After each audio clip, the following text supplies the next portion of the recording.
Hello मेरे प्यारे बच्चों, कैसे हैं आप लोग? बढ़िया हैं, अच्छे हैं। मस्त रहिए, स्वस्थ रहिए और अच्छे ढंग से पढ़ाई करिए। सभी बच्चों को मेरा जय श्री कृष्णा। ठीक है, आई होप सो कि सभी बच्चे अच्छे ढंग से मेहनत कर रहे हैं और आगामी एग्ज़ाम आने वाले हैं। और मेरे जितने वीडियो आपको पीछे डाले हैं उनको बार बार देखते रहिए, उनसे समझते रहिए। और मैं आपको बहुत ही जल्दी, अब ये टॉपिक जैसे ख़त्म होंगे, जैसे ये पूरा टॉपिक ख़त्म होगा तो मैं क्वेश्चन की शीट और क्वेश्चन का वीडियो प्रोवाइड कराऊंगा आपको, ताकि और भी चीज़ें आपको अच्छे से क्लियर हो सके। अगर आपको मेरा वीडियो अच्छा लगता है तो उसे लाइक करें, सब्सक्राइब करें, ताकि उन बच्चों को पास भी पहुंच जाए जिनकी वास्तव में इनकी बहुत नीड है। ठीक है, चलिए स्टार्ट करते हैं आज सभी को। ठीक है, एक खूबसूरत पंक्तियों के साथ कि बारिश के दौरान सारे पक्षी आश्रय की तलाश करते हैं। बारिश के दौरान सारे पक्षी आश्रय की तलाश करते हैं, लेकिन बाज बादलों के ऊपर उड़कर बारिश को क्या करता है? अवॉइड करता है। ठीक है, कहने का मतलब है कि समस्याएं तो सबकी कॉमन होती हैं, लेकिन उन समस्याएं को आप किस नज़रिए से देखते हैं ये आपके ऊपर निर्भर करता है ना। उन समस्याओं को किस तरीके से आप हल करते हैं ये आपके ऊपर निर्भर करता है। तो खूब मेहनत करिए, खूब पढ़ाई करिए अच्छे ढंग से। सीटेट एग्ज़ाम आने वाला है, अच्छे ढंग से तैयारी करिए। और जो चीज़ समझ ना आए, कोई भी क्वेश्चन आपको समझ, जरूरी नहीं कि मैं वीडियो बना रहा हूँ आपको और आपको केवल उसी संबंधित प्रश्न पूछ रहे हैं। आपको कोई भी साइकोलॉजी का चैप्टर जो क्लियर ना हो, कोई भी क्वेश्चन आपको जो क्लियर ना हो, आप मुझे कमेंट्स बॉक्स में कमेंट करिए, मैं उसको विधिवत आपको बताऊंगा। ठीक है, चलिए स्टार्ट करते हैं। हमने प्रीवियस वीडियो जो बनाए हैं उसमें जीन प्याजे का नैतिक विकास के सिद्धांत के बारे में आपको बताया था। ठीक है, क्लियर? तो जीन प्याजे के नैतिक विकास के सिद्धांत मैंने बताया था। एक होता है स्वायत्त की अवस्था, एक होती है परायत्त की अवस्था। परायत्त मतलब बाय अदर, स्वायत्त मतलब स्व मतलब होता है क्या? सेल्फ। ठीक है, परायत्त का मतलब होता है कि छोटे बच्चे ये समझते हैं कि माँ बाप, माता पिता, टीचर्स ने जो नियम बनाए हैं उन नियमों को कभी बदला नहीं जा सकता है, और वो नियम ही सत्य हैं। भले चाहे वो नियम उनके लिए, भले चाहे टीचर और माता पिता नियम गलत भी हो सकते हैं, लेकिन बच्चा ये सोचता है कि जो नियम बनाए गए हैं वो सत्य हैं। और जब स्वायत्त की अवस्था आती है, ठीक है, स्वायत्त मतलब सेल्फ, सेल्फ मतलब कि ऑटोनॉमस जिसे बोलते हैं। ठीक है, तो उसमें क्या होता है, आप जो नियम मानने वाले हैं उन्हीं को मानोगे ना। जैसे बच्चा बड़ा हो जाता है, किशोरावस्था में आ जाता है, एडोलसेंस में आ जाता है, जब बच्चे बड़े हो जाते हैं तो वो सही और गलत में अच्छी तरीके से जजमेंट करने लगते हैं, और जो नियम वास्तव में उनके लायक मानने वाले उन्हीं नियमों को माने, सारे नियमों को वो नहीं मानते। तो ये जीन प्याजे का नैतिक विकास सिद्धांत के बारे में मैंने लास्ट वीडियो में बताया था। आप इसको और अच्छी तरीके से देख लीजिएगा और अच्छी तरीके से समझ में आ जाएगा। तो अब कहते हैं लॉरेंस कॉलबर्ग 25 अक्टूबर 1927 से लेके 19 जनवरी 1987। ठीक है, ये कैसे मनोवैज्ञानिक थे? ये अमेरिकन मनोवैज्ञानिक थे। ठीक है, अमेरिका के मनोवैज्ञानिक थे, अमेरिकन मनोवैज्ञानिक। ठीक है, इन्होंने 10 से लेके 16 साल तक के बच्चों को लिया और उनका साक्षात्कार लिया। ठीक है, उनके साक्षात्कार में पाया कि बच्चे किस तरीके से मोरल जजमेंट करते हैं। ठीक है, नैतिक न्याय पर जाते हैं। नैतिक न्याय को हम कहते हैं नैतिक तर्कणा भी कहते हैं, मोरल रीजनिंग भी बोलते हैं। ये ध्यान रखिएगा। मोरल रीजनिंग क्या होती है? जब आप व्यक्ति के सामने एक समस्या उत्पन्न होती है, ठीक है, और समस्या उत्पन्न होने के बाद जब उसको एक डिसीजन लेता है, एक निर्णय लेता है, ठीक है, वो जो निर्णय कहलाता है वो नैतिक न्याय कहलाता है। मूल जैसे आपके पास सीटेट 2020 का एग्ज़ाम निकालना है, कैसे बहुत से बच्चे परेशान हो जाते हैं कैसे निकालने, क्या करें, किस तरीके। तो कुछ बच्चे क्या करते हैं, प्लानिंग करते हैं, प्लान के साथ सारा काम करते हैं, एक डिसीजन लेते हैं कि हमें ऐसे वर्क करना है, किस तरीके से वर्क करना है। तो वो जो डिसीजन आप लेते हैं वो नैतिक न्याय कहलाता है।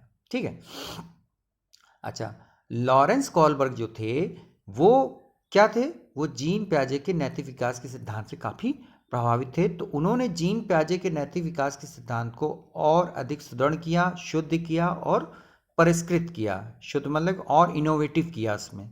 ठीक है, तो उन्होंने मोरल डेवलपमेंट थ्योरी जनरेट की थी। किसने? लॉरेंस कॉलबर्ग ने। ठीक है, नैतिक विकास का सिद्धांत। ठीक है, अच्छा, इसमें इन्होंने बताया था कि बालक का विकास कुछ निश्चित अवस्थाओं में होता है। अवस्थाएं वही 4 अवस्थाएं, ठीक है, जो मैंने आपको बताई थी। जो अवस्थाएं सार्वभौमिक होती हैं, यूनिवर्सल होती हैं। बालक का विकास कुछ निश्चित अवस्थाओं में होता है, जो अवस्थाएं सार्वभौमिक होती हैं। और बालक को नैतिक विकास का ज्ञान कराने के लिए तो छोटे छोटे स्कूलों में नहीं, जैसे ना बच्चे को छोटी छोटी कहानियाँ सुनाई जाती हैं, जैसे टिड्डे की और चींटी की कहानी, है ना। और फिर इसके बाद रैबिट और किसकी कहानी, खरगोश और कछुए की कहानी सुनाई जाती है ना। तो बच्चे कहानी के माध्यम से कुछ अच्छी तरीके से समझते हैं, क्योंकि बच्चों को कहानियाँ बहुत पसंद होती हैं। और बच्चे कहानी के माध्यम से एक अच्छी तरीके से उस लेसन को पढ़ते हैं, उसको सुनते हैं और एक निष्कर्ष पर पहुंचते हैं। टीचर उनको क्वेश्चन करता है कि बताइए इसमें क्या चीज़ें हैं। जैसे हम कहें कि आंट और ग्रासहोपर की कहानी, तो आंट और ग्रासहोपर की कहानी जब बच्चे को सुनाई जाती है तो चींटी क्या करती है, चींटी दिन रात एक अपना भोजन इकट्ठा करती है, पत्तियां इकट्ठा करती है और टिड्डे को कहती है कि तुम भी अपना भोजन क्या करते हैं, कलेक्ट कर लो, क्योंकि बारिश का मौसम आएगा, फिर सर्दियों का मौसम आएगा, है ना, अपना घर बना लो। लेकिन टिड्डा नहीं सुनता, टिड्डा बहुत ऐशो आराम का बंदा होता है, ठीक है, वो नहीं सुनता कुछ। वो कहता है जब होगा, काल करे सो आज कर, आज करे सो अब। वो ये सब नहीं मानता कि काल करे तो काले करे, है ना। तो धीरे धीरे क्या होता है, जब सर्दियों का मौसम आ जाता है तो अब टिड्डा बड़ा परेशान होता है, ठीक है। उसको ठंड लगती है, उसके पास घर नहीं होता है, खाने के लिए कुछ नहीं होता है, ठीक है। लेकिन वह हमेशा क्या, आराम के साथ रहता होता है। तब उसको उन चींटियों की बात याद आती है कि अगर मैं उन चींटियों की बात मान लेता तो आज हमारे पास घर भी होता और मेरे पास भोजन होता, ठीक है, अगर मैं चीज़ों को कलेक्ट करता, ठीक है। तो काल करे सो आज कर, आज करे सो अब, मतलब कल का काम आज ही करना चाहिए, उसको ये समझ में आ गया, ठीक है। तो टीचर क्या है, इस कहानी पर आधारित बच्चों से क्वेश्चन पूछती हैं और बच्चे उसका आंसर देते हैं। कुछ गलत आंसर देते हैं, कुछ बिल्कुल सही आंसर देते हैं। तो उनसे उनकी आईक्यू का पता चलता है कि वास्तव में बच्चे के अंदर मोरल डेवलपमेंट हो रहा है कि नहीं हो रहा है, ठीक है, क्लियर। तो क्वेश्चन आता है डीएसएसबी में एक क्वेश्चन पूछा गया था कि नैतिक विकास के सिद्धांत के जन्मदाता कौन है। पहला ऑप्शन था जीन पियाजे, दूसरा ऑप्शन था लॉरेंस कोलबर्ट, तीसरा ऑप्शन था बोथ और चौथा नन ऑफ। तो आप बोथ में, अगर दोनों दिया है, अगर कहीं ऑप्शन में बोथ मिलता है तो आप दोनों ही लगाइएगा, ठीक है। ऐसे ही लघु कथाओं में उनकी सबसे प्यारी कथा है एक हाइनेज नैतिक दुविधा, ठीक है। हाइनेज एक व्यक्ति था, उसकी वाइफ बहुत बीमार थी, ठीक है, कैंसर पीड़ित थी और वो अपनी वाइफ से बहुत प्यार करता था, ठीक है। अपनी वाइफ का इलाज कराना पड़ता था, लेकिन उसकी जो इकोनॉमिकल कंडीशन थी वो बहुत ख़राब थी, ठीक है। बाद में उसे पता चला कि कोई इस दवाई को, इस कैंसर की दवाई को बनाता है, ठीक है। फिर वो, उसको जब पता चला कि कहाँ बनता है, कौन बनाता है, तो वो उस व्यक्ति के पास गया। उसने बड़ी उनसे रिक्वेस्ट की कि भाई मेरी बीवी बहुत बीमार है और मुझे ये दवा चाहिए, किसी भी हालत में चाहिए, आप मुझे ये इतने पैसे हैं मेरे पास, ले लो और मुझे ये दवा दे दो। तो उस व्यक्ति ने कहा नहीं, हम जो ये दवा का दाम है उससे 10 गुना ज़्यादा वो उससे पैसे मांगता है, ठीक है। अब क्या है, उसे अपनी बीवी की जान भी बचानी है और उसे दवा भी चाहिए। अब देखिए यहाँ पर नैतिक दुविधा उत्पन्न होगी, बीवी की जान भी बचानी है और उसे क्या करना है, दवा भी चाहिए, दवा के लिए उसे 10 गुना ज़्यादा पैसे देना पड़ेगा। जब वो दुविधा में फंस गया कि सबसे ज़्यादा ज़रूरी क्या है, तो फाइनल डिसीजन पर सबसे ज़्यादा ज़रूरी है कि अपनी बीवी की जान बचाना। तो उसने क्या किया, उसने दवा को वहाँ से चुरा लिया और चुरा कर अपनी बीवी की जान बचाई, ठीक है। लेकिन बच्चों से जब ये पूछा गया क्या हाइनेस को दवा चुरानी चाहिए, ठीक है, तो बच्चे ने काफ़ी सोच विचार करके, आज अलग अलग बच्चों का अलग अलग जवाब था, तो एक बच्चे ने कहा नहीं, क्योंकि दवा चुराएगा तो उसे सजा हो जाएगी, चोरी करना बुरी बात होती है। तो एक बच्चे ने कहा नहीं, चोरी करने से ज़्यादा इम्पॉर्टेंट है अपनी बीवी की जान बचाना, ठीक है, कम से कम ये इसकी पहली प्रायोरिटी थी। तो इस तरीके से बच्चे के अंदर लघु कथाओं के माध्यम से मोरल डेवलपमेंट का ज़्यादा विकास होता है। देखिए आजकल छोटे छोटी जो क्लासें होती हैं बच्चों की, जो प्राइमरी लेवल पर होती हैं, उनमें बच्चों को कहानी, स्टोरी के माध्यम से पढ़ाया जाता है ना, स्टोरी के माध्यम से सुनाया जाता है, स्टोरी के माध्यम से गेम्स कराए जाते हैं ताकि बच्चे उनको अच्छी तरीके से समझ जाएं, है ना। जैसे आप मैथमेटिक्स का एक वो आता है, गोलियों वाला एक स्लेट आती है, तो उसमें बच्चे को खेल के माध्यम से, स्टोरी के माध्यम से भी बच्चे को समझाया जाता है ताकि बच्चे के अंदर वो चीज़ें अच्छी तरीके से आ जाती हैं। ठीक है, तो हमने कहा था कि बालक का विकास कुछ निश्चित अवस्थाओं में होता है। जो अवस्थाएं क्या होती हैं, सार्वभौमिक होता है। एक मिश्रा जी थे, मिश्रा जी की फैमिली में बच्चे नहीं हो रहे थे। ठीक है, बहुत तमन्ना करके उनको एक पुत्र रत्न की प्राप्ति हुई। बड़े खुश थे, भाई हमारा पुत्र हुआ है। ठीक है, हाँ, तो उसका नाम उन्होंने रखा ओम। ठीक है, बहुत, क्योंकि भगवान शिव के भक्त थे वो, तो उनका नाम रखा उन्होंने ओम। अब जब क्या बच्चा जब जब अपना शैशव अवस्था में था, शैशव अवस्था 0 से 5 वर्ष की उम्र होती है, तो उसमें माँ बाप अपने बच्चों को क्या सिखाते हैं, माँ बाप अपने बच्चों को सिखाते हैं कि क्या सही है और क्या गलत है, what is right what is wrong. जैसे हम आप चीज़ें बोलते हैं, अक्सर देखा होगा घर में छोटे बच्चों को डांट पड़ती है। बहुत छोटे बच्चे होते हैं, जैसे 2-2.5 साल के, 3 साल के जो बच्चे होते हैं, उनको माँ उनको बहुत डांटती है, चलो ये चीज़ यहाँ रखो, टूट गई तो समझ लें मारेंगे तुमको। तो बच्चा क्या करता है, मार के डर से, ठीक है, वो उन चीज़ों को वो नहीं करता है। ठीक है, क्योंकि जानता है कि अगर मैं ये करूँगा तो मम्मा मारेगी। ठीक है, अब आगे बच्चा जब प्री स्कूल एज में पहुंचता है, प्री स्कूल एज में मतलब जैसे किंडरगार्टन स्थिति पद्धति जो होती है, सॉरी, है, तो उसमें जब बच्चा पहुंचता है तो उसमें भी आपको दंड और आज्ञा करता है। अगर ओबे करोगे तो दंड से बचोगे, अगर वो होमवर्क करेगा, टीचर का होमवर्क जो दिया है वो करेगा, तो अगले दिन वो मार से बच जाएगा।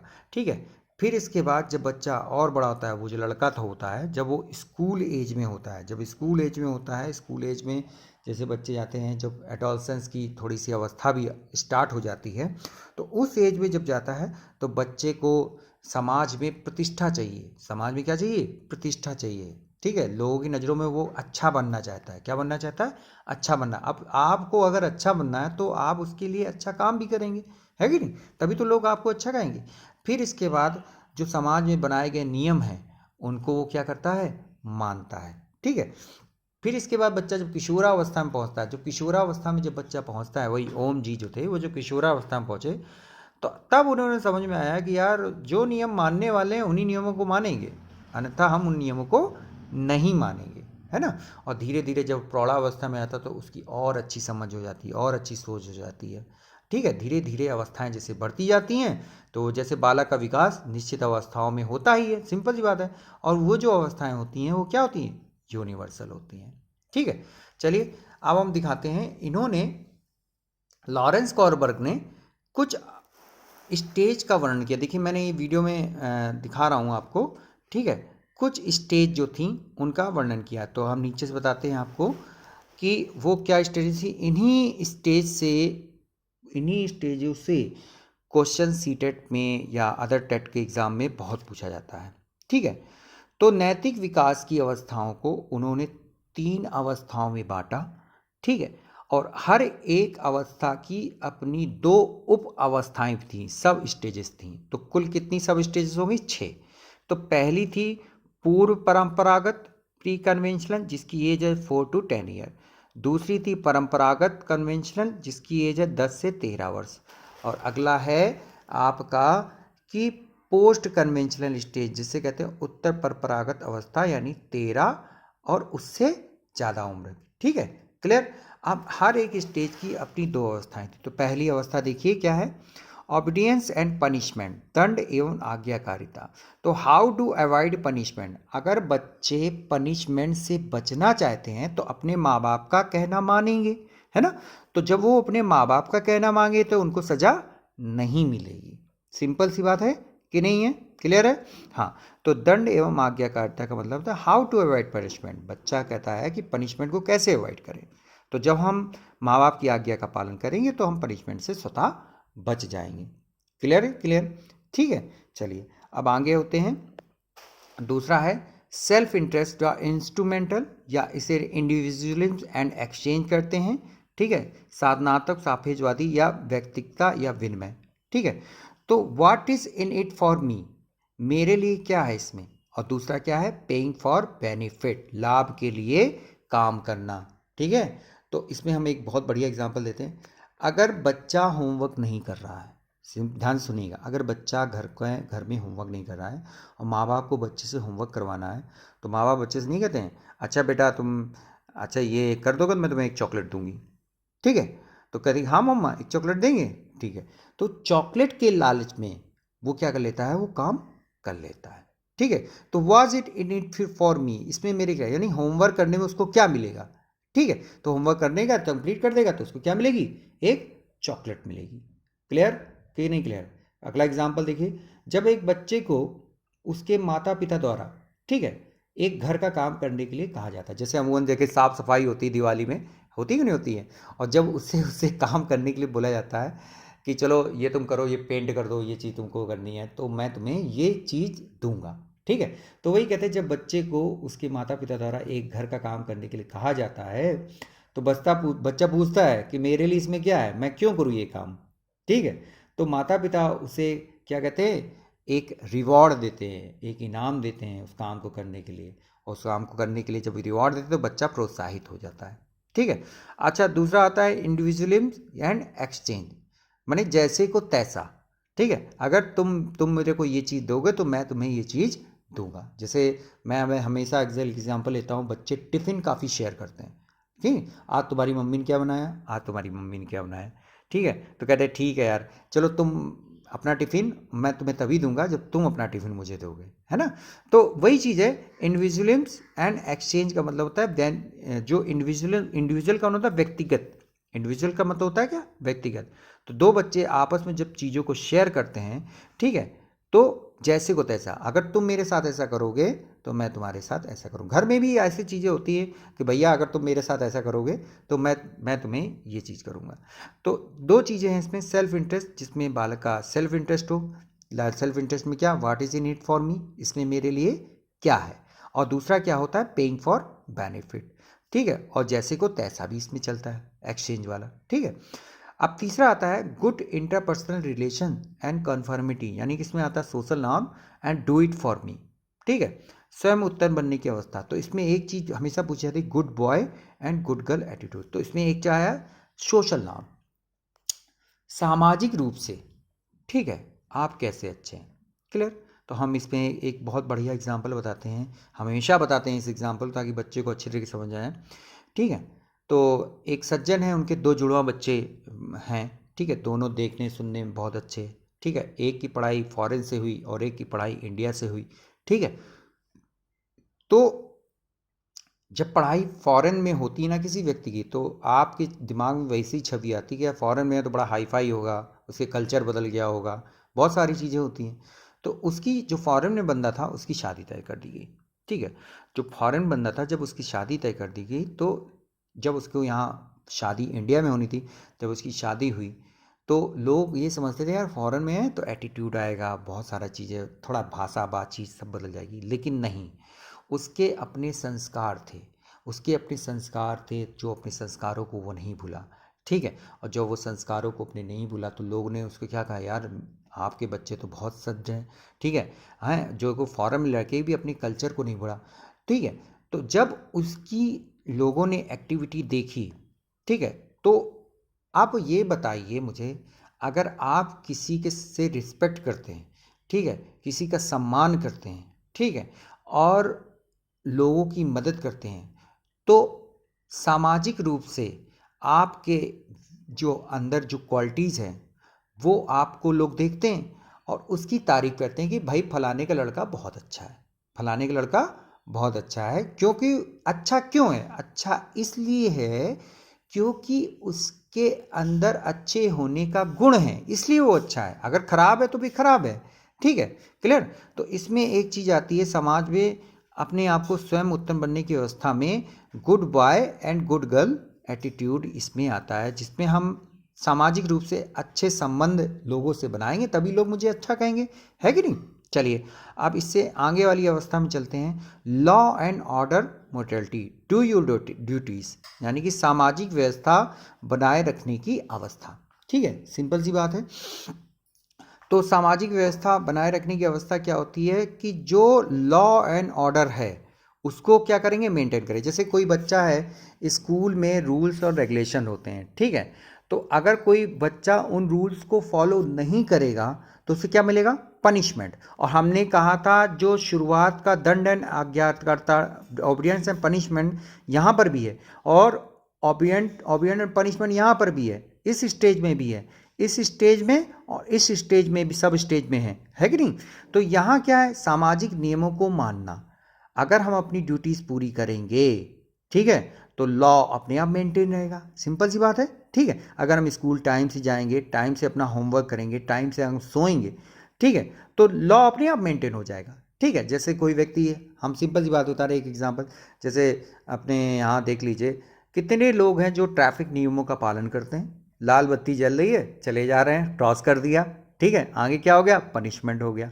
अगर हम उस लाल बत्ती जल रही है तो उसको फॉलो करते हैं तो हमें क्या पनिशमेंट देना पड़ेगा, हमें क्या चालान अपना कटवाना पड़ेगा, नहीं। तो इसीलिए कहते हैं डू योर ड्यूटीज। अगर हर एक व्यक्ति अपने कर्तव्यों का पालन करे अच्छे ढंग से तो लॉ एंड ऑर्डर अपने आप मेंटेन हो जाएगा, सिंपल सी बात है, ठीक है।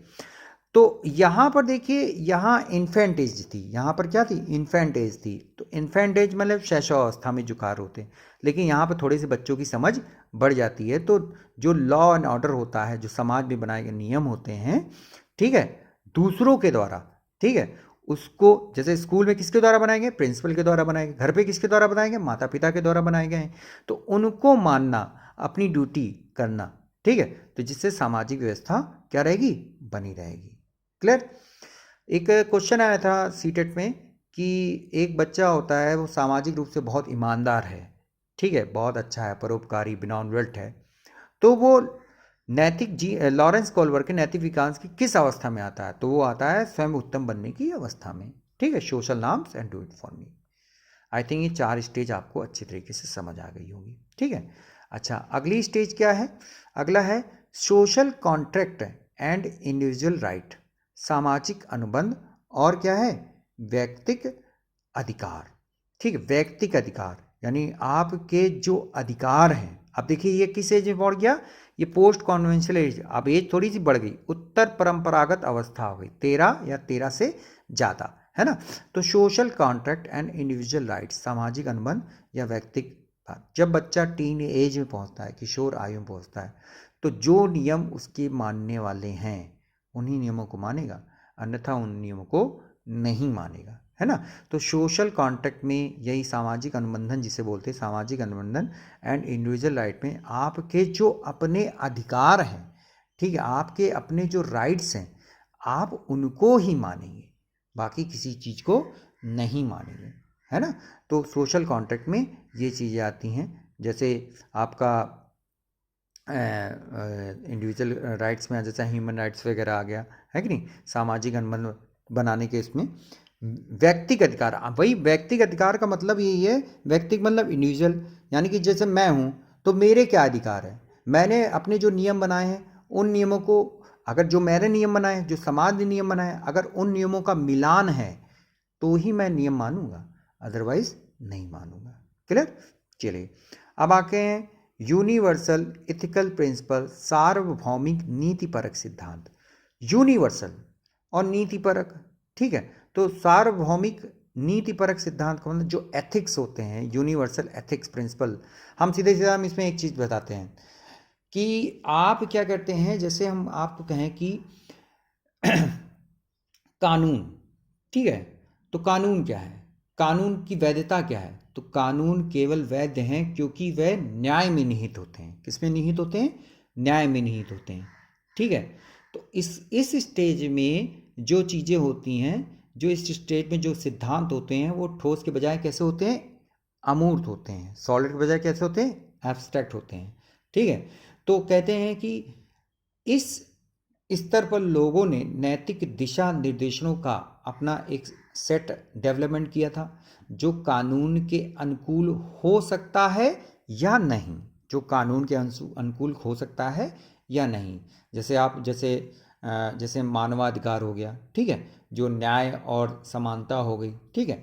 तो व्यक्ति इन सिद्धांतों की रक्षा के लिए कार्य करने के लिए तैयार होगा। ठीक है, भले ही इसका अर्थ ये है कि प्रक्रिया में जो शेष समाज के खिलाफ जाना है और उसकी अस्वीकृति और कारावास के परिणामों का उसको भुगतान करना पड़ सकता है। मीन्स कहने का मतलब है कि जैसे मान लीजिए आप इंडियन कॉन्स्टिट्यूशन मान लीजिए, भारतीय संविधान में जितने भी आर्टिकल हैं, जितने भी जो चीज़ें हैं, वो क्या हैं, वो यूनिवर्सल एथिकल है ना। अब उसको मानना या ना मानना ये आपके ऊपर डिपेंड करता है, लेकिन वो यूनिवर्सल एथिकल प्रिंसिपल है, सिद्धांत है।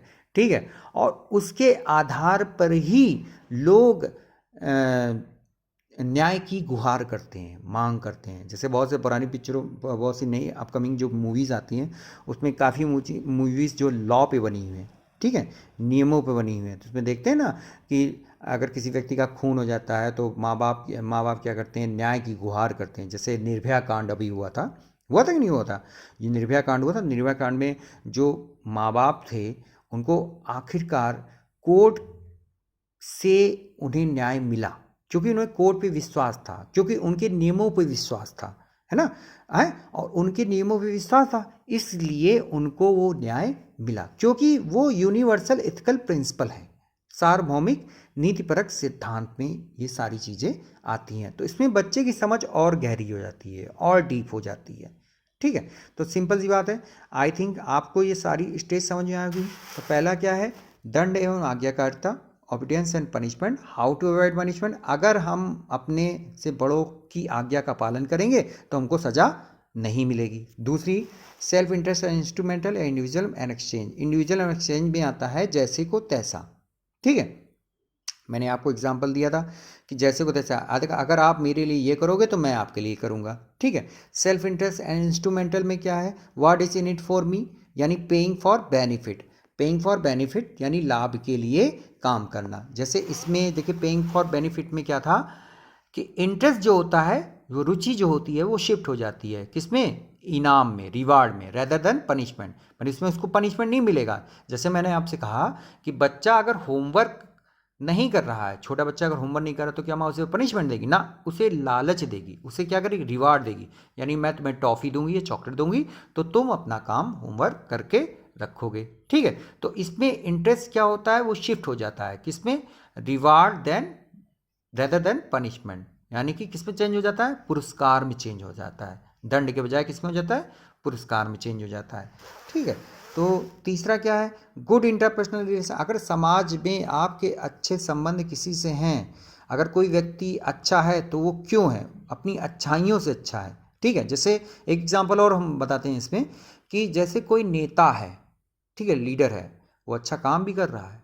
जैसे हम एक बड़ा सा स्तर में, अब आगे एग्जांपल है थोड़ा सा, जैसे कोई अच्छा नेता है तो वो अच्छा काम भी कर रहा है, लोगों की मदद भी करता है, तो लोग उस नेता क्या कहेंगे, यार बहुत अच्छा लीडर है, बहुत अच्छा नेता है। समाज में उसकी पहचान क्या है, अच्छा होना, क्योंकि उसने अच्छे काम किए ना, इसीलिए लोग उसे अच्छा कहेंगे, अच्छी लड़की और अच्छा लगा। ठीक है, स्वयं उत्तम बनने की व्यवस्था। चौथा क्या है, अगर हम नियमों को मानेंगे, नियम किसने बनाए, माँ बाप ने, टीचर्स ने जो बनाए गए हैं, ठीक है, समाज के द्वारा जो नियम बनाए, समाज में ये सब सारी चीज़ें भी आती हैं। ठीक है, तो अगर हम अपने कर्तव्यों का पालन करेंगे तो सामाजिक व्यवस्था अपने आप ही अच्छी रहेगी, सुदृढ़ रहेगी। अब थोड़ा सा ऊपर बढ़ते हैं, सोशल कॉन्टेक्ट, सामाजिक अनुबंधन और इंडिविजुअल राइट्स, व्यक्तिगत अधिकार में क्या था कि अगर आप समाज में बनाए गए नियम हैं, अगर वो नियम आपके नियमों से मैच हो रहे हैं तो आप उनको मानेंगे, अन्यथा उनको नहीं मानेंगे। और यूनिवर्सल एथिकल प्रिंसिपल के बारे में, सार्वभौमिक नीति परक सिद्धांत के बारे में बताया था कि जो नियम जो यूनिवर्सल है, ठीक है, जो नियम जो यूनिवर्सल है, उनको हमको मानना या मानना ये हमारे ऊपर डिपेंड करता है। जैसे अभी हमने एग्जाम्पल दिया था, बहुत बढ़िया अभी एग्जाम्पल आपको दिया था निर्भया कांड वाला, है ना। तो ये चीज़ है। तो आप देखिए, नैतिक अवस्था जो है, कि कुछ उप अवस्थाएं मैंने बताई, इनको तैयार कर लीजिएगा। ठीक है, इनकी जो प्री कॉन्वेंशनल एज की ईयर होती है, कॉन्वेंशनल एज की जो ईयर होती है, पोस्ट कॉन्वेंशनल एज की जो ईयर होती है, उसको आप अच्छे तरह से तैयार कर लीजिएगा। ठीक है, चलिए अब आगे बढ़ते हैं कि मोरल डेवलपमेंट स्टेज में देखिए छोटा सा समरी है। मोरल डेवलपमेंट स्टेज में क्या था, 3 चीज़ें थी, pre conventional, conventional and post conventional. तो इसमें देखिए moral reasoning based on reward and punishment. तो प्री कन्वेंशनल स्टेज में जो होती है 4 से 10 साल में, उसमें जो होती है नैतिक तर्कणा जो होती है, नैतिक न्याय जिसे बोलते हैं, वो किस पे आधारित होता है, दंड एवं आज्ञाकारिता पर आधारित होता है। अब कहेंगे सर ये कैसे, अभी हमने आपको बताया कि दंड एवं आज्ञाकारिता का पहली उपअवस्था और चौथी उपअवस्था, ठीक है, पहली उपअवस्था में भी है और ये चौथी उपअवस्था में भी है। तो पहले और दूसरे में अगर आप पनिशमेंट से बचना चाहते हो, ठीक, तो लोगों की आज्ञा का पालन करोगे। और दूसरे में क्या था, सेल्फ इंटरेस्ट था। तो इसमें हमने बताया था कि इसमें पनिशमेंट किस में चेंज हो जाता है, रिवार्ड में चेंज हो जाता है, बताया नहीं बताया था। तो ये दोनों उपअवस्थाओं का मतलब ये है कि यहाँ पर नैतिक तर्कणा क्या होती है, दंड एवं आज्ञा पर आधारित होती है, ठीक है। दूसरा क्या है, कन्वेंशनल परंपरागत। तो इसमें मोरल रीजनिंग बेस्ड होती है किसमें, एक्सटर्नल एथिक्स में। नैतिक तर्कणा बाहरी सत्ता पर आधारित होती है, किस पे होती है, बाहरी सत्ता पर। अब बाहरी सत्ता क्या होती है, जो समाज में जो लोग होते हैं जो नियम बनाते हैं उन पे आधारित हो। जैसे हमने आपको बताया था माता पिता, टीचर्स और भी लोग, समाज के जो लोग होते हैं वो जो नियम बनाते हैं उस पे ये चीज़ आधारित होती है। और पोस्ट कन्वेंशनल में क्या होता है, moral reasoning based on personal ethics में क्या होता है कि नैतिक तर्कणा निजी या व्यक्तिगत सत्ता पर आधारित होती है। क्या था, निजी या व्यक्तिगत सत्ता पर। अब देखिए इसमें पोस्ट कन्वेंशन देखिए ये 2 हैं, है ना। तो इसमें क्या, आप नियमों को मानते हैं, ये आप पर आधारित है, ये भी आप पर आधारित है, बेस्ड ऑन यू, ठीक है, नॉट एन अदर, ठीक है। तो जो मानने वाली चीज़ें होती हैं वो आप मानोगे, जो मानने वाली चीज़ें हैं नहीं है उनको आप नहीं मानोगे।